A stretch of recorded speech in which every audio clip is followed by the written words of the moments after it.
Okay, so to insert checkbox in Word, you need to click on File, click on Options.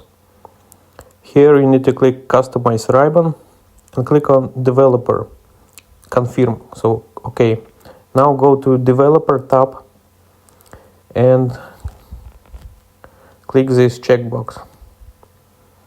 So here it is. Now we need to format it. So for example, you can make it bigger like this here.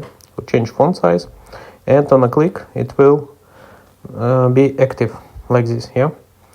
So you can also go to Properties in Developer tab,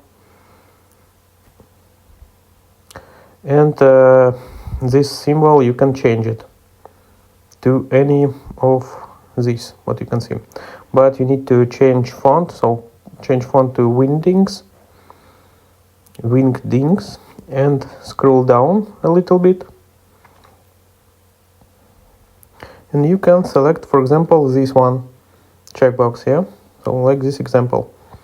Okay, so let's click on OK, OK. And now we have this beautiful checkbox. So like this.